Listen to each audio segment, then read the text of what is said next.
मकान को बनाने के लिए ईंट की जरूरत होती है, सीमेंट की जरूरत होती है, लोहे की जरूरत होती है, रेत की जरूरत होती है, और इन सब से भी ऊपर सब कुछ हो और पैसा ना हो तो भी मकान बनने वाला नहीं।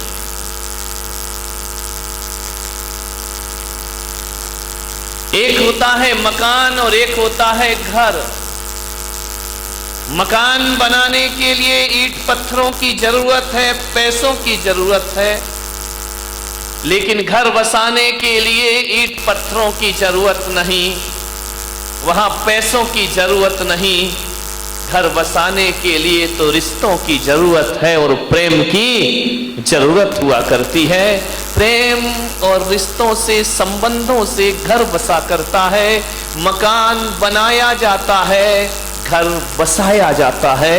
घर बसाने के लिए पैसा नहीं, हमारे भीतर का प्रेम होना चाहिए, हमारे संबंधों में महत्व होना चाहिए। मकान वो है जिसमें सुंदर फर्नीचर लगता है, मकान वह है जिसमें कीमती पर्दे लगाए जाते हैं, मकान वह है जिसे सजाया जाता है, और घर वह है जहां कीमती फर्नीचर नहीं, वहां पर्दों से शोभा नहीं हुआ करती है। जहां पर दादा दादी, नाती पोते, बेटे बहू और चाचा ताऊ रहा करते हैं, उसे घर कहा करते हैं, उसे घर कह करके बुलाया जाता है। मकान सजाना पड़ता है और घर संवारना पड़ता है। ध्यान रखिए, घर को संवारने की कला सीखना है। मान्यवर, वह समूह जहां भावनाएं हो, जहां संवेदनशीलताएं हो, जहां त्याग हो, जहां बलिदान हो, जहां एक दूसरे के मान सम्मान का ध्यान रखा जाए, उस समूह को मैं परिवार का नाम दिया करता हूं। वह परिवार समझा जाता है परिवार। ध्यान रखना मान्यवर, परिवार बिखर रहा है, मकान बन रहा है। परिवारों को संभालने की कला सीखिए। आखिर दो भाइयों के बीच ऐसा क्या घट जाता है, ऐसी कौन सी बात आ जाती है कि एक भाई दूसरे भाई का दुश्मन बन के खड़ा हो जाता है? ऐसा क्या बात मन में आ जाती है बड़े होते होते कि एक भाई कहता है ये धंधा तेरा है और एक भाई कहता है ये धंधा मेरा? परिवार बट जाता है, धंधे अलग अलग हो जाते हैं, व्यापार बट जाते हैं। मुझे समझ नहीं आता कि एक खून इतना भी बट जाया करता है कि एक दूसरे से बोलना और देखना भी पसंद। ये हालात है हमारे देश के। भाई भाई में झगड़े हैं, बेटे और पिता की नहीं बनती है, और हम धर्म की बड़ी गहरी गहरी बातें किया करते हैं। मान्यवर, जिस परिवार में दो भाई साथ साथ रहा करते हैं, जिस परिवार में चार भाई साथ साथ रहा करते हैं, जिस परिवार में एक दूसरे के बच्चे ये नहीं बताते कि ये मेरे चाचा का लड़का है, ये मेरे ताऊ का लड़का है, वह परिवार जिसमें दादा दादी भी साथ रहा करते हैं। एक बात ध्यान रखना, धरती का इससे बड़ा स्वर्ग दुनिया में कोई दूसरा नहीं हुआ करता है। और जहां भाई भाई से बोलचाल ना हो, जहां देवरानी जिठानी एक दूसरे से देखना पसंद ना करें, माँ बाप के रहते रहते दो भाई अलग हो जाएं, तो इससे बड़ा नरक दुनिया में कोई दूसरा नहीं हुआ करता। नरक है वो परिवार जहां रिश्ते आपस में बात नहीं किया करते हैं। कभी कब्रिस्तान को देखा है? देखना किसी शमशान को, कब्रिस्तान को, वहां एक कब्र में एक कब्र दूसरी कब्र से ज्यादा दूर नहीं होती है। कितनी 1 फीट 2 फीट दूर होगी। एक मुर्दा लेटा है, उसके बाजू में दूसरा मुर्दा लेटा है, फिर थोड़ा चलो तीसरा मुर्दा लेटा है।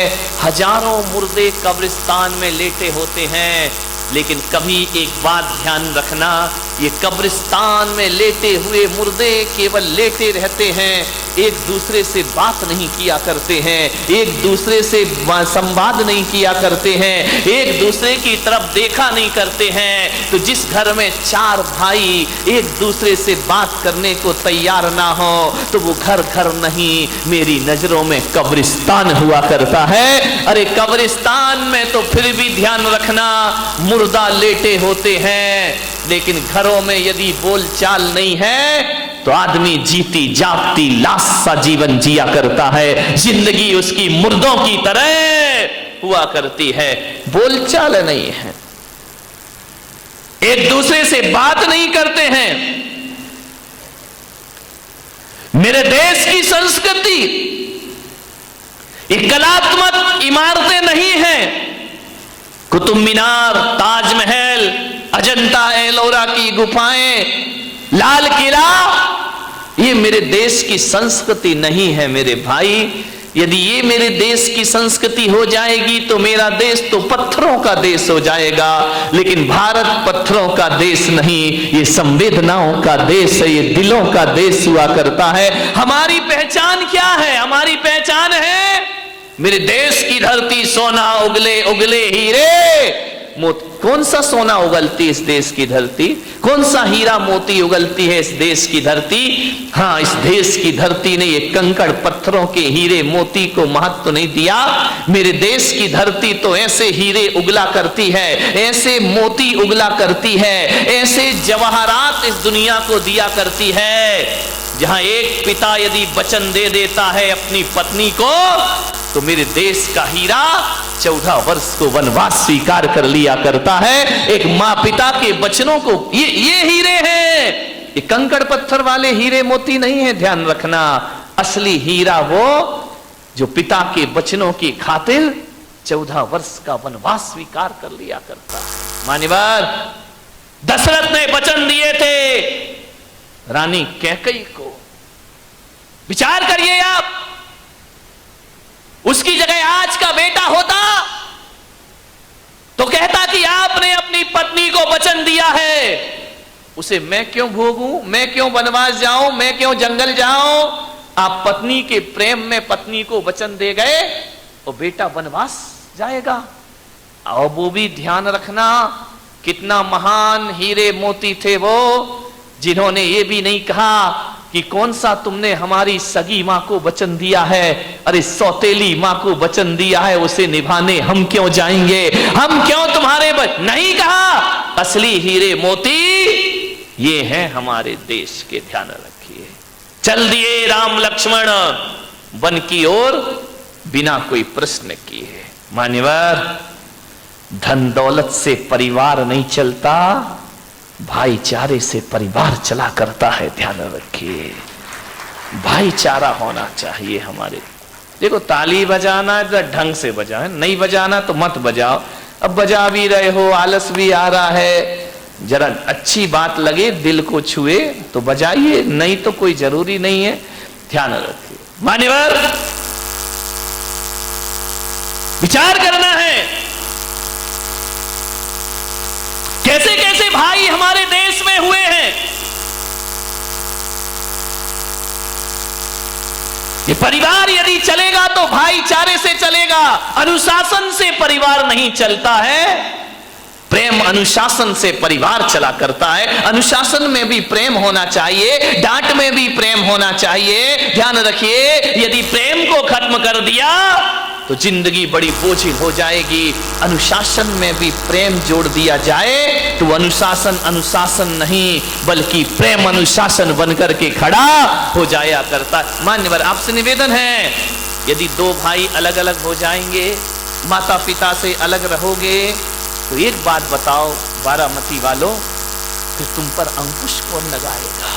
तुम्हारी पत्नी पर अंकुश कौन लगाएगा? तुम्हारी जिंदगी को मर्यादित कौन करेगा? आज बुजुर्ग हैं, इसलिए हमारे घर में मान मर्यादाएं, संस्कार और इज्जत बरकरार हुआ करती है, वरना कब की अदब इस दुनिया से गायब हो गई। बड़े बुजुर्ग हमारे घरों में जरूर होना चाहिए, अलग होने का प्रयास मत करिए। पहले का वो जमाना था कि हर तरह से कोशिश होती थी कि परिवार टूटने ना पाए। आज का जमाना है कि हर तरह से कोशिश होती है कि हम भी अलग हो जाएं और तुम भी अलग हो जाओ। जानो, जोड़ो परिवारों को। एक नारी यदि संकल्प कर ले कि मैं अपने परिवार को बिखरने नहीं दूंगी, एक नारी, ध्यान रखना, मुझे क्षमा करना, जब तक इनकी शादी नहीं होती दो भाई बड़े प्रेम से रहा करते हैं, लड़ लेते हैं, झगड़ लेते हैं, फिर एक हो जाते हैं। लेकिन जैसे ही देवी आ जाती है, घरों में दीवारें खड़ी हो जाती हैं, परिवार बट जाता है, अलग अलग हो जाया करते हैं। एक बात जानो, एक आदमी ने मुझसे कहा कि अगर मां बाप की जिम्मेदारी लड़कियों पर आ जाए, अगर मां बाप की जिम्मेदारी लड़कियों पर आ जाए तो इस देश में एक भी वृद्धाश्रम दिखाई नहीं देगा। ध्यान रखिए, अगर मां बाप की जिम्मेदारी लड़कियों पर आ जाए तो इस देश में एक भी वृद्धाश्रम दिखाई नहीं देगा। लड़के ने कहा, अगर सभी लड़कियां सास ससुर को मां बाप का दर्जा दे दें तो देश में एक भी वृद्धाश्रम दिखाई नहीं देगा। पूरी दुनिया में कहीं भी वृद्धाश्रम के दर्शन नहीं हो। ध्यान रखना, एक लड़की मां बाप की चिंता करती है, सास ससुर की नहीं करती। यदि हर बेटी सास ससुर को माता पिता समझने लगे तो हिंदुस्तान तो क्या, पूरी दुनिया में वृद्धाश्रम बंद हो जाएंगे, हर घर स्वर्ग में परिवर्तित। दोनों की जिम्मेदारी, लड़कों की भी जिम्मेदारी है और लड़कियों की भी घर को स्वर्ग बनाने। एक नारी संकल्प कर ले कि किसी भी परिस्थिति में मैं अपने परिवार को टूटने नहीं दूंगी। क्यों टूटता है परिवार? शादी करके आती हैं आप, बहू बनकर आती हैं, परिवार के टूटने का कारण क्या है? किसी ने कुछ कह दिया, आप ऐसे बाहर हो जाते हैं, सहन शक्ति नहीं है, धैर्य नहीं है। हमको उसने ऐसा क्यों बोल दिया? अरे बोल दिया तो बोल दिया, लखनऊ के नवाब के बेटे अभी जाके देखो, जो कभी नवाब बने घूमा करते थे, आज उनके बेटे रिक्शे चला रहे, टांगे चला रहे हैं। ध्यान रखना, आदमी की जिंदगी का कोई भरोसा नहीं है, कब राजा को रंक बना दे और कब रंक को राजा बना दे। बात, ये महिलाएं पर्युषण पर्व आ रहे हैं, 10-10 उपवास करेंगी। कुछ महिलाएं 16 कारण के 30-30 उपवास कर रही हैं, कुछ 28 के उपवास किया करती हैं।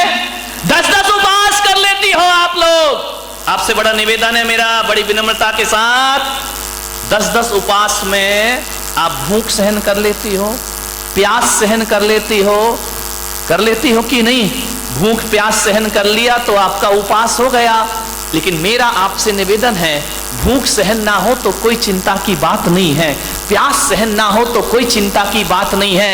मैं तो कहता हूं उपवास नहीं होता तो मत करो, अरे 2 रोटी खा लो लेकिन प्रेम की जिंदगी जियो अपने घरों में।